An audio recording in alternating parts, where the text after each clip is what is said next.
nobody calls Han Solo a bitch. Bring him on. I prefer a straight fight to all this sneaking around. I don't know where you get your delusions, laser brain. Oh, come on, bro. It's the wars.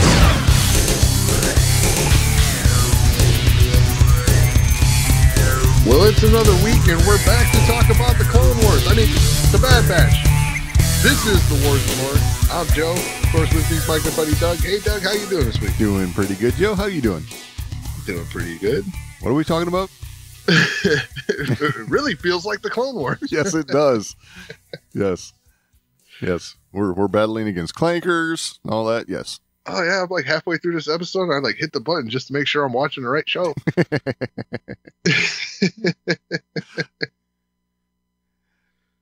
Yeah, it's pretty good. Yeah, it's pretty. I super enjoyed this episode. It was nice to get back to that a little bit. Like, yeah, totally. Oh, we got back to Crosshair. Right. Be interesting to see what happens with Crosshair now. I don't know. Yeah. But before we get into all that, talk about two other things here. Not really a whole lot here, but it's been light, man. It's just a continuing trend. Right. We got nothing else going on. Even though there's supposedly still movies in the works and video games. Oh, yeah. Nope. Screw that. But Nicolas Cage made the news about Star Wars. Right. This was funny because he oh God, I gotta look at all the details here, right? He was comicbook.com. They're covering this, I guess. All right. So he was asked a question. He's promoting the new film, The Old Way. Okay. It's where he plays Dracula in Renfield, right? Wait. New film, The Old Way, and discussing playing Dracula in Renfield. There we go. He was asked about joining the ever-growing Star Wars galaxy. And he was not shy about saying, no is the answer. I'm not really down. I'm a Trekkie, man. I'm on the Enterprise. That's where I roll. Which totally sounds like a Nick Cage answer right there. Just got to say. It says he grew up watching Shatner. I thought the Pine was terrific in the movies. I think the movies are outstanding. Blah, blah, blah, blah, blah. So, Oh, here's the part that gets into it a little bit. He says, I like the political, the sociological. To me, what science fiction is really all about and why it's such an important genre is really where you can really say whatever you want, however you feel. You put it on a different planet, you put it in a different time or in the future, and you can, without people just jumping on you, you can really express your thoughts like Orwell in the science fiction format, and Star Trek really embraced that. I thought they got into some serious stuff. Oh, I thought they asked him if he wanted to be if he would be in Star Wars, not science fiction. Right. So, okay, I can kind of see where he's coming from with this, though, right? Because, and I trust me, I cannot remember the episode name, whatever, I don't know. But there was an episode of The Next Generation, right?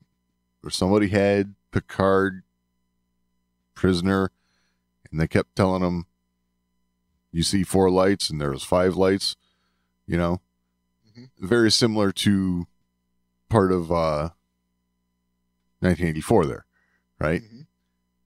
Which, I see where he's coming from with that. I get it. Yeah, it's all, because I like all that stuff too. But I guess he likes that part of science fiction is what he's saying, whereas Star Wars is, as we've said a million times, it's the science fantasy, right? Yes. So I wouldn't even use the word science because they spit in the face of that all the time. yeah, true. Yes. Like science does not apply. Yeah, true. At least not earthly science, that's for sure. Right. But that's why I always love, how do you drop bombs in space? It's a crap. Yeah, it's true. So true. They didn't seem to care when TIE fighters were doing it. Yeah, well, and yeah, it's like, why do those bomber ships go so slow? You guys should probably get some like twin ion engines on there or something. Anyway. Yep. So, yeah, I guess what he likes when it comes to space is like, something completely different. So, okay, that's his opinion. Yeah. That's cool. I mean, absolutely. I still feel like he didn't answer the question. Like, well, he I did. shouldn't say that. Like, kind his of directly. Explanation didn't fit the question. Well, he could have said, "No, I'm more into science fiction." Like. Well, he kind of did. I mean, Yeah, but he said like he said it like Star Wars is science fiction, and it's not. Well, okay, true, right? Yes, like it's just not. It's not written in a to disagree about. That's what it is. Yeah, it's not written in a science fiction manner. It's never been. Right. It's a space fantasy. Yes. An adventure story. Yeah. Yes. It's not about the science fiction portion like Star Trek is. Right. I mean, and that's, we always joke about, Star Wars fans and Star Trek fans and how we're like at each other and things like that. But really, we're watching two different things. Absolutely. I've always felt that way. And even when I watch Star Trek, you can't really compare it to Star Wars, and you can't really compare Star Wars to Star Trek because they are two different genres. Exactly. They both take place in space. That's literally what they have in common. Yeah. Other than that, it's out. Like Star Trek tries to stick with the science of stuff. Tries to keep to the things that are known about science. Yeah, I guess. I mean, and then expand on that, like with the science imagination, if you will. Okay, I was going to say, because I'd never heard Elon Musk talk about a dilithium crystal. Just saying, I'm sure you could find it. Well, but maybe. Yeah. It's where he's saying, man, I wish I had some dilithium crystals. Yeah, no kidding. But you know what I mean. Like, I do. Star Trek never took like earthly science and ignored it. Right. So it would even use earthly science to kind of half-ass explain its fantasy science. Yeah, I guess. Yeah. That's why Star Trek fans think, oh man, this could happen. Yes, this could happen. It's real. No, if you did that, if you went that fast, you blow up. It's just... everything's different during warp drive, Joe. Sorry. I always like the ones that like explain it with like wormholes and things like that. Like those always make more sense to me. Yeah, totally. Like what is it in Halo? Is it slip space in Halo? Yeah, slip space. So anyway. Yeah. All right. Oh. So Nicolas Cage is a Trekkie. Yep. Let's stop fan casting him, eh? Yes, exactly. Yeah. I don't know what kind of character he would play in Star Wars anyway. I mean, well, he's a Trekkie, so a boring one. He would be right, but I mean, you could only cast him as like the old hippie Jedi that lives over in the cave or something. I mean, I don't know. Hey man, come here. Let me show you the Force. I don't know. Oh God. What's happening here? Nothing good. Whew. What? Oh man, stay away from that guy. Not falling for that again. Again. Oh my God. All right. What's next, Joe? Bob Iger. Oh, yeah. Oh, wow. Yeah. Bob Iger. Well, we all know, right? I don't know if I don't think we covered it when it happened, but man, a couple of months ago, they let Chapek go. Yeah, we did. We covered it. Did we? Okay. Yep. I think we covered it a little late. Okay.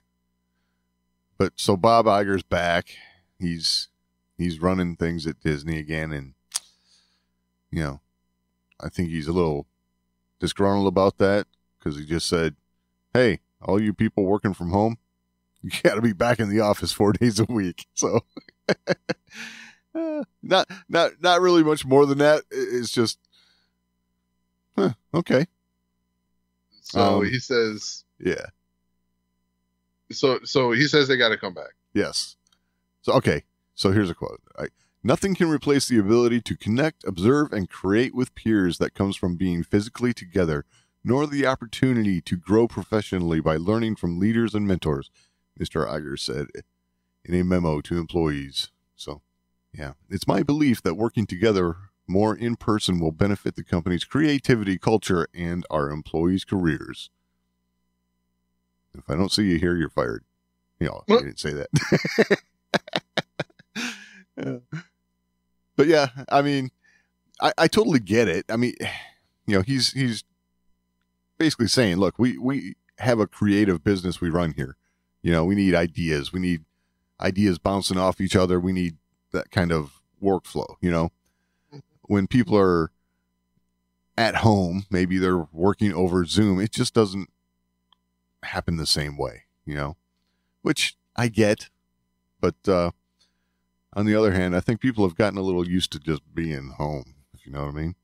Yeah. Oh, yeah. And understandably, right? Like, sure. Which I know me personally, I would go nuts. Yeah, right. Like I'm always looking for a reason to get out of the house, right? Like, yeah, absolutely. But at the same time, you would get used to working in a more relaxed environment, more comfortable environment. You know, and I'm sure certain aspects of productivity are increased because of your comfort. You know, you're more at ease. Sure. But and I understand what he's saying there, the team aspect, right? Right. Especially the instances that require, you know, you're growing the company. You're, especially if you're one of those people that are kind of a mentor to up and coming employees. It's hard to be a mentor over a webcam. Yeah. Yeah. And a headset, you know, like it's different. You know, the way I would liken this to kind of like being in a rock band, right? Right. It would be hard to write music over Zoom. You know, it was far easier when you got 3-4 guys sitting in a room bouncing ideas off each other. That's kind of, you know, the creativity part of it is the way I'm looking at it, you know. So that's probably where his head's at with this, which I totally get. Right. And think about like, you know, when talking over, like even we do it on the podcast here, like when you're talking to each other over this kind of format. Oh yeah. You end up in a position where since you can't really see the other person and things like that, you're talking over each other and you're like kind of battling for that space. You kind of end up in like this verbal jousting match. Sure. And it's unintentional and things like that, but like you don't have all the body language and all that stuff to, you know when to speak, when not to speak, and when to how that back and forth happens. It flows better in person. Yeah, totally. Because you can read a person better in person. Yeah. Because even a webcam, right? You're only seeing, you know, their face. Yeah, and even at that, you know, it's you're trying to decipher what you're seeing in two dimensions there, basically. You know, it's totally different. Yep. But yeah, I don't know. It's one of those things, you know, all the employees probably not really what they're wanting to hear, but you know, I think he's I like the way you put that to begin with, disgruntled. Like, I got to come out of retirement. You're coming back to work. exactly. That's what I mean. That's the first thought that popped in my head because, you know, it's like, man, I thought I was done with this job. Okay, here I'm back. Yeah. Either that or you just let's look at everything that's different than when I was here and we were doing great. Yeah. This is one of those things that was not happening while I was here and everything was going great. Well, if I remember correctly, I think he stepped down, what was it, February of 2020? Yeah. Oh, yeah. So really, like, right in the lead up. Exactly. So it's like... You saw that coming. He's like, shit, got to get out of here. We commented on that when he stepped down. It's like, oh, yeah, pandemic. All right, I'm out. Not ruining my reputation. Exactly. There's no way this is going well. Exactly. And he's... Congratulations, Bob, you're CEO. Yep. He's Sucker. like, okay, now that everything's tanked, I will be back to fix it. Okay. Yeah. Oh, this crafty. Yep. Genius. Yeah. Pretty much. Oh, all right. The Bad Batch. The Bad Batch. All right, so we're talking season 2, episode 3, The Solitary Clone. I gotta say, from the title, I thought they were going to like find another clone, like living out on his own. But this was nothing of the sort. Nope. It's all about Crosshair. Yeah. Who apparently doesn't get to sit down to a meal. Just saying. No, poor guy. No wonder he's so skinny. Exactly. Like, sits down, got his tray and everything. He's like, all right, gonna eat finally. Yep, gets 3 bites in. Go see Vice Admiral Rampart. Dang it. Oh, poor guy. Yeah. And he tries to sit at the table, and other clones are like, Exactly. Yep, stay away from that guy. stay away from that guy, man. Yeah. All those clones are like, anyone who's around him just goes nuts. Right? Or dies. So, yeah, when he first sits down, you hear the other clones talking about the what was it, the Military Recruitment Act or something like that. Right. Talk about, like, for our sake, let's hope it fails. Right. Yeah. Which clearly that is to get more conscripts in to become stormtroopers. And, you know, I think the clones are actually starting to see the writing on the wall now that their days are numbered. Well, I mean, they talk about in this episode that more and more clones are questioning the orders. And, Right. At the same time, you got to wonder how much this recruitment act and this desire to eliminate clones, how much that's weighing on that decision. They're being betrayed, or probably feeling that way by being replaced, and they're being asked to do questionable things. Like, Oh, yeah. you know, you're looking at it like, man, it wasn't like this under the Jedi. Like, Oh, absolutely. Yeah. Okay. So we get to see Cody again in this episode, which was cool. But, you know, he's endured through Order 66 and he's, you know, hung on with the Empire and doing his thing there. But, okay, cutting to the chase with this episode, he talks down this, what was she? Governor or something. Yep. Of this planet. And what was the name of the governor that was going to take over? Got him? Is that it? got him, I think. Something like that. Yeah. And she releases him. and he immediately orders Cody to execute her. You know, the Jedi would have never ordered such a thing after everything was peacefully resolved. So, you know, he's got to be wondering, you know, at what point does this get past his inhibitor chip? You know what I'm saying? Mm-hmm. So it's, you know, by the end of the episode, we kind of figure out that it must have, but, you know, we're seeing, the clones are seeing how different the Empire is than the Republic and how things were with the Jedi. So nice dichotomy there. Yeah, I was kind of thinking too, where Cody's like, well, I just promised a peaceful. He's like, and Gautam's like, you did, I didn't. Right. Execute her. Yeah. I've been like, okay, you just said it yourself, then you do it. Yeah, exactly. Yeah. The beauty part of that character, I mean, it was clear right from the beginning. The other thing they're showing us here with these governors and imperial, we'll say, middle management, right? Basically what he is. Yeah. You know, it's clear that he's got to be like something like, you know, somebody's nephew or something who needs a position somewhere, you know, somewhere where he can like be out of the way, you know, not ruin anything, and just rule over this system, you know, govern over this system and report to your superiors, make sure your numbers are good. You know, you'll have a nice cushy life. You know, that's.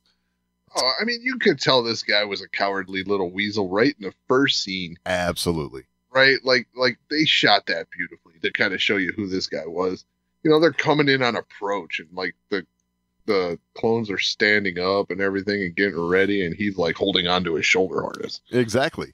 That's, you little chicken. It's all that little stuff that you notice that, you know, I love all that detail they go into to express all this. It's like, yeah, you're catching all the same stuff I was.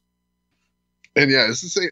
Like, we've seen that before in Star Wars, especially in like novels and things like that, that these governors and stuff, it's like getting an ambassadorship, right? You're just friends with somebody. Yeah. You're related to somebody. Exactly. You know, and they're all ego tripping. Oh yeah. You know. Way too self-important for the position they got. That's for sure. Now, I didn't realize that they were doing it like this, but I guess it makes sense. Where they're just like sending governors to places like, here you go. Oh, This yeah. is your new governor. Right. I mean, how else would it be, though? I mean, really, when you think about it, you're talking about a galaxy. Right. Know? And until you have, you're going to need to build up a much larger army to like go and occupy every planet, you know, and they're at the beginning stages of doing that. So as of right now, you send a squad and a governor, you know, when systems who have seen what the Empire is willing to do, have a squad of troopers and a governor show up, they'd be like, okay, yeah. I guess I just imagined it a little more like, once a planet was in, right? And they get their false sense of representation in the Senate and things like that. I always thought that was the moment where they were getting their governors, right? And there was like, you know, some sort of like Senate committee procedure that was appointing these governors, and it felt good, right? Oh, I see what you're saying. That's the way I kind of thought it was going down. Gotcha. And yeah, okay, these governors were coming in and immediately hated. You know, like Tarkin being the most famous, right? Like, yeah, the thing about it is, I think every system is going to handle it differently. Right. Some are going to be more amenable than others, and clearly this one being a separatist system was like, no way. I love the line that she says too. Dooku is right, and it's like, man, I love that because it's like Dooku was right, but he was playing a part. but of course, but Dooku was looking at it like, we don't need the Republic, we don't need no Empire after, we need, he was, I think he was all about independence, really, like each system could be independent kind of thing, Yeah. I just don't know, it's like. What system was this again? It was Desix? Oh. Does that sound right? Dexterous? Something like that. I think it was Desix. Desix? That sounds right too. Yeah, there you go. Yeah. But like, so it was interesting hearing the Bonteri name, or Bonteri, right? Oh yeah, yeah. And I'm like, damn, they were like in everything. So, okay. Help refresh my memory. She was blue, right? Or am I thinking of someone else? You're thinking of someone else. Okay, Bonteri. Bonteri?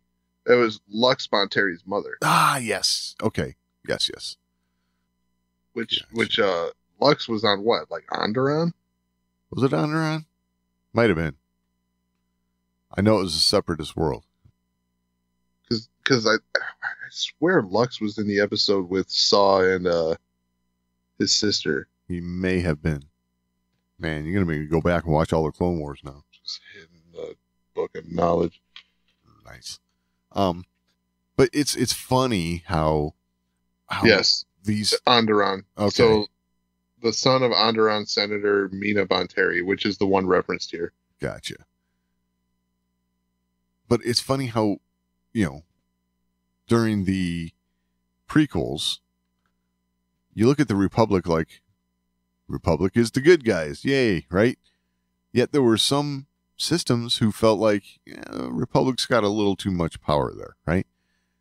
Yeah. And it turns out it's a lot of these same systems who, after the Republic gets defeated, now there's an empire, and they still feel like the Empire's got a little too much power here, maybe even worse than the Republic, I guess that's what I'd like to see is maybe some of these systems that were against the Republic maybe could look at the Empire now and look back and say like, well, you know what? Maybe we didn't have it so bad with the Republic, Right. I mean, it's clearly going to be worse with the Empire, but maybe get to see them have a little, the word is, but look back at it and think, maybe we didn't have it as bad as we thought, looking back. It's interesting because you can get all of this out of a, half-hour cartoon. It's great. Yeah. Well, I do like that the Bad Batch is still doing its part to expand the lore the same way the Clone Wars did. Oh yeah, absolutely. And getting these little nods. I mean, I did think it was odd that here's this governor and taking the example of a separatist senator. Because Onderon wasn't separatist. Yeah, Onderon wasn't separatist. Okay. They were Onderon was being attacked by the separatists. Okay. Because that's why the clones were there helping with Saw and all that. Oh yeah. Okay. Gotcha. Yep. So, never mind. So yeah, you have this Republic senator and this separatist governor working together for this peace deal. And who is it shot down by? The Chancellor. Right. The guy who's playing both sides. Absolutely. And that was the moment she realized there is no possible peace. Right. And that just goes right into the whole, it's like, look, so long as the Chancellor could keep you two fighting, which he does everything in his power to do, is keep them fighting, then he can work his magic behind the scenes to get what he wants. Right. So, yeah. Also, everything you can take away from this, I don't know, just brilliant writing. I love it. Just setting up his Julius Caesar move. Heck yeah. So, I know we kind of mentioned it, but seeing clones back in action fighting droid units. Yeah, like almost every conceivable kind of droid that they fought against before, right? Yeah, they just threw them all in there. Exactly. I thought the same thing. It was as they were breaching this Capitol building or whatever it is. They're like reaching different levels, right? Like in a video game. It's like, okay, yep. Next stage is harder. Yep. It's like, wow. If you got one tank and a bunch of droid soldiers, right? Yep. And then you get to the next level and there's droid echas. Yep. You got the tactical droid up at the top of the tower. That's your goal. Right. Exactly. That's the boss. Bowser right there. Yeah. That's Bowser. Yep. Totally. You get up a little more. Now you got the commando droids. Isn't that what they were called? Commando droid or assassin droids? I don't think they're assassin droids. I was thinking assassin, but I could be wrong. I don't know. Like when I think assassin droids, I think of those like HK droids and like IG-88. Like, okay. Those were assassins. Let's just see. It was cool to see though, because that was all. I did like the one kill on the Droideka though. Yes, Cody. That is a BX series droid commando. Okay. The Cody hits the B1 droid with the grenade, and Crosshair takes him out, and he just falls into the shields, blows him up. Yeah, that was a good nice kill. Oh, I like them going right back to that though. Like the slow entry into the Droideka shields, that works. Oh, right. Yeah. Yeah, I like that because there was an episode of the Clone Wars where that was like kind of hyper focused, right? Right. Like that's how you get past them. So seeing that executed that way again was cool. Yeah. How'd you like the little pucks, the mirrors that Crosshair has? He used those before, didn't he? Has he? I think he used them in season 1. Okay. But not to this degree. Yeah. Not to this degree. And then, I love the coin flip. Got to shoot the coin in the air thing. That right. Off another coin. Right. Like, let's just up the ante. Yes. No, that was cool. And it adds to Crosshair's... showcasing his abilities. Yeah, his ability, right? Like, I gotta say, when he was taking out the tank, I was thinking, man, he's not a very good shot for being a sniper here.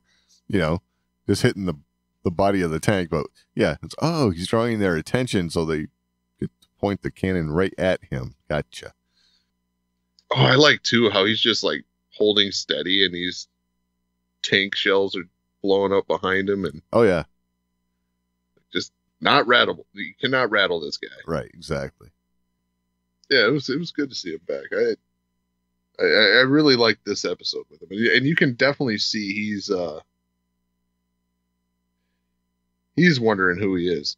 Well, okay, so I was just gonna get into that. I was gonna ask you that. Where do you think he's going from here? How do you think he's taking Rampart's comments to him and seeing what's happening with Cody and all of that? How do you think he's processing all that? I think he feels, and I think the way he handled some of his interactions with Clone Force 99 in the last season, kind of add to this. He's questioning what he's doing, but he's trying to convince himself that the Empire and being a good soldier is what he needs to do. Right. So he's having these thoughts. He's thinking the way these other clones are thinking, but he's fighting it. Right. He's trying to convince himself that the Empire is where he should be.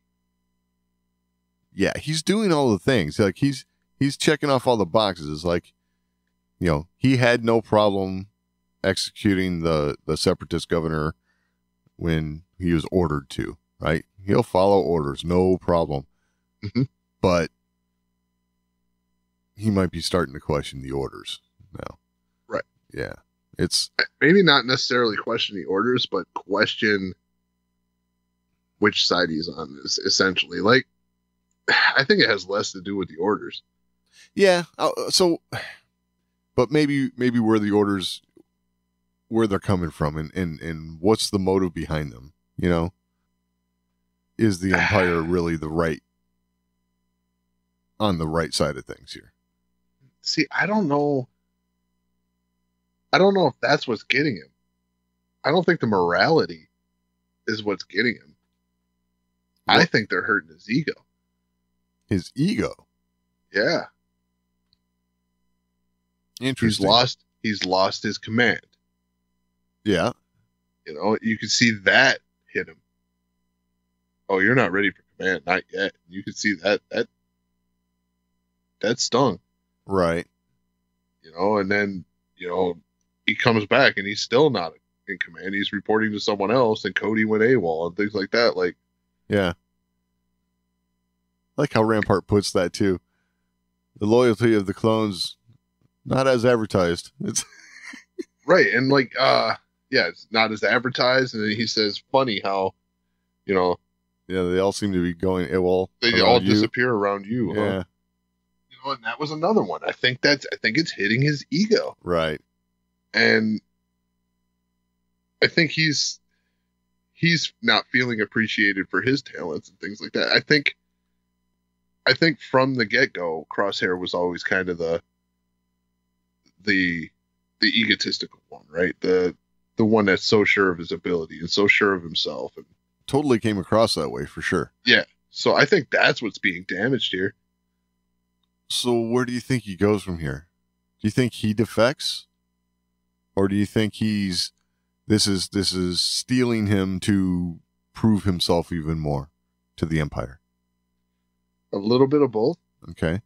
I think in the end he'll defect, and honestly, I think along with his defection is going to come his demise. That could very well be, but in order for him to defect, I think it's got to be more than just his pride. Like, he's got to understand that he's been fighting on the wrong side here. I mean, there's got to be some sort of a morality play in Star Wars here. You know what I mean? Yeah. It might be the long game. Yeah, it might be wave 2 of his. Yeah. But I just feel like right now the thing that's being damaged is his confidence, his ego, his desire to be appreciated for what he's doing, being a good soldier. Right. You know, he doesn't feel like he's being a good soldier to them. You know what I mean? Gotcha. Even though he knows he's doing the right things, he's following orders, but he's not feeling the payback for that. Right. You know, because it's not just saying soldiers follow orders. A good soldiers follow orders. A good soldier follows orders. You know, there's a descriptor there. Yeah. You don't just follow orders because you're a soldier. No, you follow orders because you're a good soldier. Right. I think there's ego dripping and all that. Huh. This is my takeaway. No, I get it. I mean, and I think that's intentional because in watch war movies, right? Uh-huh. There's always seems to be that with the sniper. Right. Well, what you're talking about just made me think of Top Gun, right? Who's the best? Right. Maverick or Ice, right? Yeah. That sort of thing. You know, if that's where you're kind of going with this, right? Good soldiers, the best soldier, right? Who's the best? That's ego. You know, and he doesn't consider himself like your average soldier. He is an elite. Right. Hey, he gets to have different color armor, you know? You know, he's just like I said, watching military movies, over the years, your special operators, your snipers, your special like all that stuff. There's always some ego there. Oh yeah.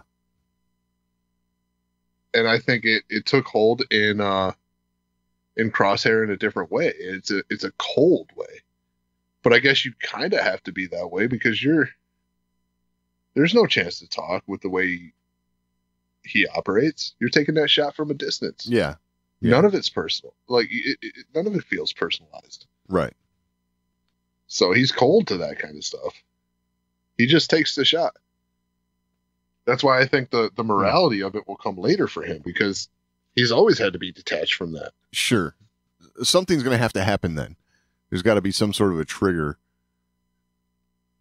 to get him to cross over that line then because he's certainly not there now. I think ultimately his sense of brotherhood to the clones is gonna, because he that's always lingering. Sure. So I don't think it'll necessarily be the overall acts that the Empire is committing. It'll be the acts he's having to commit against his fellow clones. Okay, I'm with you there. I also feel like it's going to be partly like no matter how good I am, Rampart will never appreciate what he has in me. That sort of thought, because Rampart is the type of leader who will never give you all the credit you deserve, for sure. No, because he has to take his cut. Exactly. And his cut's always going to be bigger than your cut. Yep. He even says it too. Like, not only that, he didn't even mention he was left to die by Clone Force 99. He pretty much laced it out there. He was left there to die by the Empire. By the Empire. And he came back. For 32 days. And you came back. Why? You are an abused dog that came home. Yep, exactly. And he says as much. Yeah. So. Yeah, that kind of stuff I think is going to start to grind against Crosshair a little bit. And he's going to, I don't need this. This guy's a dick. Exactly. Yeah, so I mean, this was a good episode. Good episode. Good character building. Yeah. Good action. I liked it. I wonder, I kind of hope and wonder, are we going to see him confront, because with the last episode, Rampart's been made aware that Clone Force 99 is still around. And so now does he send Crosshair after him again? Is that where we're heading? I don't know. I almost wonder if part of Rampart's hesitancy with Crosshair is because he has a feeling that Crosshair had an opportunity to do something about them and didn't. There may be some blame being laid at Crosshair's feet for them still being alive. Oh, I see what you're saying. Oh, he's thinking, so Rampart's thinking it's kind of convenient that you survived. And they keep getting away. They survived. Wonder what happened there, kind of thing. Yeah, gotcha. And he's using Cody's defection as a kind of a confirmation of sorts. Yeah. There's something around this guy that is helping clones get away. Interesting. Maybe there might have been a little blame in that statement. Right. Misplaced for sure, but oh yeah. I mean, not. I mean, they did still part adversaries, but they parted from each other on Camino. But it's, I wonder if Rampart's going to maybe try and take him out at some point, and that could be the catalyst for him. If not joining back up with Clone Force 99, just it's like, okay, you're trying to kill me now? Okay. I'm against you, the Empire, or Rampart. Well, let me ask this. Do you think we might see like Order 66 Clone Edition? Oh, it's possible. out of these new recruits? It's possible. I would not be surprised one bit. No, not at all. Because I don't think you would have to convince the new conscripts. No, I mean, you could just have them convinced that there's something wrong with these clones. Exactly. Something has gone wrong, and they're flipping. That's the thing. You know, this whole... all the way from episode 2 on, there has always been this... They talked about it a lot during the Clone Wars, but, you know, there seemed to be this underlying feeling that the clones were something lesser than other beings, right? Like, because they're clones, they're not quite like everybody else. You know what I'm saying? And the clones talked about this. And there was a lot. They hit on this a lot during Clone Wars, and they tried to express their individuality and all that stuff. But I guess that just goes right back to, it wouldn't be hard to convince all these new conscripts. These clones are starting to reach their quote unquote end of life, right? They're becoming quote unquote defective and going AWOL. We need to put a stop to this. So yeah, Order 66, the clones. Yeah, totally makes sense. We'll find out, I guess. Absolutely. Well, if you have anything to add, you can always email us, show@thewarsandmore.com. That's the best way to get a hold of us. You can also find us on social media, @thewarsandmore on Twitter, facebook.com/thewarsandmore. You can find all that and all the ways to find the show over at thewarsandmore.com. Any final thoughts this week, Doug? No, I think we've about covered it. All right. We will talk next week.